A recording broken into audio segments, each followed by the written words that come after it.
Sir Siddhant from WION. Did the Ukrainian side briefed on the Kursk incursion? Sir, this side.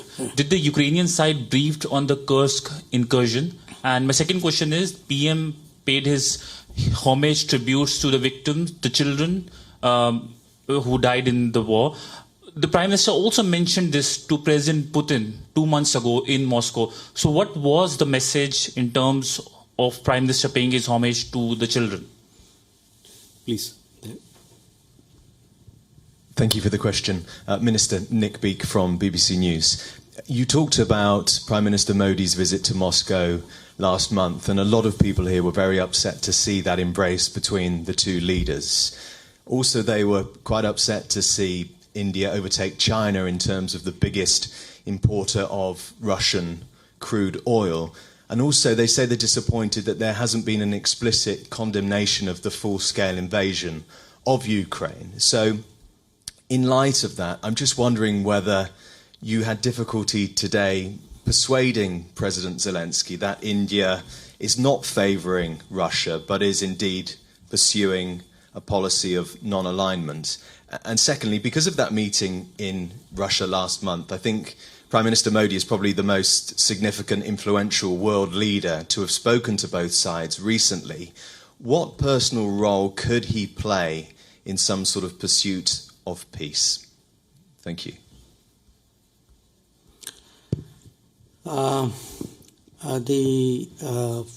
Yours was the first question.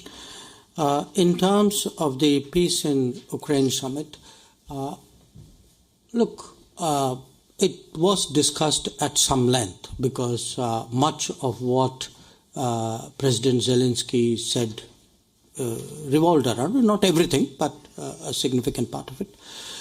Now, where they go, at the end of the day, it's their initiative. Okay? It is their initiative in which we have taken part. I mean, if you look at it from at every stage of that initiative, when it started in Copenhagen, his predecessor was there. Then the NSA went into Jeddah. The deputy NSA went to Riyadh and to Davos. Similarly, the hybrid formats in Doha, even at Bergenstock, we have been represented at that level. So we have been represented there, but we also agree on some parts of it and don't agree necessarily on all of it. So I think there was a very open discussion on this. Now, what will be the next steps? Who exactly will come? Will the Russians come in, not come in? That's really not an issue for us to take a call. I mean, that's an issue which presumably the government of Ukraine is dealing with. Siddhant, regarding your issue on Kursk, yes, I would say the military situation, including some recent developments, did come up for discussions. In terms of the visit, what you asked about the homage, particularly to the children. Look, in any conflict, obviously, any death is something which is, to put it mildly, regrettable. And if it is a civilian death, a humanitarian death, even more so. And if it is a child's death, even more so. So I think it is something which touches everybody. And even, when we were in Moscow, it is a subject on which the Prime Minister spoke publicly. So I think it was very natural for him to come and express that feeling in some kind of gesture. Regarding your question, in our part of the world, when people meet people, they are given to embracing each other. It may not be part of your culture, but I assure you it's part of ours. So, in fact, today I think I saw the Prime Minister also embrace President Zelensky, and I've seen him do it with a number of other leaders in a number of other places. So I think perhaps we have a slightly cultural a gap here in terms of what these courtesies mean. In terms of what you asked about the oil issue. Look, India is a big oil consumer. It's a big oil importer because we don't have oil. Now, it's not like there's a political strategy to buy oil. There is a oil strategy to buy oil. There's a market strategy to buy oil. So the figures of where we get our oil imports go up and down. It depends on the state of the market. But it would definitely, I think the fact that the market is tight, that today big suppliers like Iran and Venezuela, who used to supply India, are constrained from operating freely in the markets, I think is a factor which needs to be taken into account. Regarding the conversation between the Prime Minister and President Zelensky, I think it was a perfectly convivial conversation. I think it was very constructive. I think there was a lot that we said which he heard with a great deal of attention. He knows that we mean well by Ukraine. He knows that we are today very, very keen that this conflict should come to an end. And essentially what the message from our side to him, which surely would have not come as a surprise to him, is that, if there is anything that we can do in any way, in sort of upfront or behind or supporting somebody, it's the objective that we are interested in rather than the process. We are willing to do whatever we can because we do think that the continuation of this conflict is terrible obviously for Ukraine itself and for the world as well. We can take only two more. Yes, sure. Quickly. Jaishankar.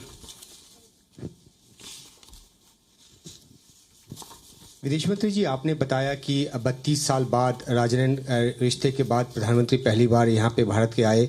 क्या reciprocal basis पे एक invitation राष्ट्रपति Zelensky को भी दिया गया है, और अगर दिया गया है तो उनकी तरफ से क्या इस पे रिस्पांस रहा?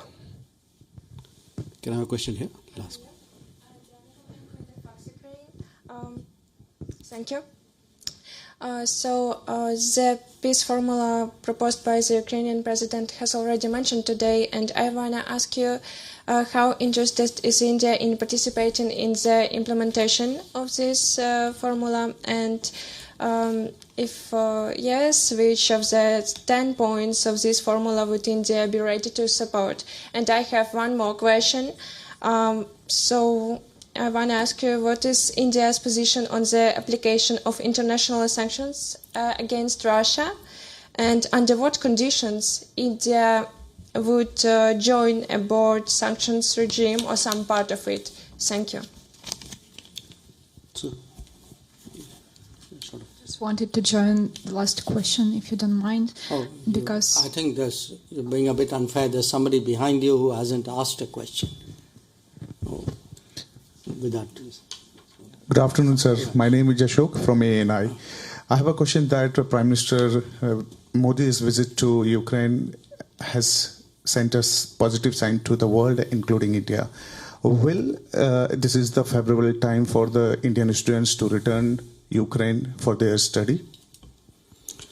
Okay. Who was the first question? Jaishankar. हाँ, आपका सवाल जो था, I'll do it in both Hindi and English. देखिए, ऐसा था कि पहली बार भारत के प्रधानमंत्री 1992 के बाद यूक्रेन आए हैं, तो ये अपने आप में इसका महत्व होता है. तो जैसे ऐसे समय में ये भी स्वाभाविक है कि प्रधानमंत्री जो हैं वो अपने होस्ट को, प्रेसिडेंट ज़ेलेंस्की को निमंत्रण देते हैं. इस बार उन्होंने दिया था, तो हमारी अपेक्षा है कि उनके सुविधा के अनुसार राष्ट्रपति ज़ेलेंस्की जो है भारत में उनका विजिट भी होगा. So essentially what I said was that Prime Minister was here for the first time after 1992. It is natural on such occasions that he extends an invitation, which he did in this case. So we expect that at some point, as per his convenience, President Zelensky will visit India. On the second question, the peace formula. Look, we've been involved and with the multiple meetings of the summit, starting from Copenhagen, as I said, at a very senior level. How to take it forward? I think there is a diversity of views. I mean, there is a diversity of views, not just involving India. I think many other countries who have also taken part in this summit have their particular views on how to take it forward. Now, what we heard from the Ukrainian side today was their view and, their expectation on how to go forward, which, is understandable. But I think in terms of our view is that any exercise, if it has to be productive, will naturally have to involve the other party concerned. I mean, it cannot be obviously, a completely one-sided or a one effort which would fructify. Regarding sanctions issue, I would say, look, generally, in India we do not impose sanctions on any country. It's not part of our political diplomatic history. If at all there are sanctions, I mean, we generally look at UN sanctions. Those are the sanctions that we... All right, so that was India's Foreign Minister S. Jaishankar there addressing the media, where he's spoken about a whole host of different issues as to what has transpired in the meeting between the Indian Prime Minister Narendra Modi and the Ukrainian President Vladimir Zelensky, and also the question of hugging both the Russian and the Ukrainian President was brought up, for which S. Jaishankar, of course, responded. And this, remember, remains a very important and a key visit by the Indian Prime Minister to Ukraine. For all the latest news, download the WION app and subscribe to our YouTube channel.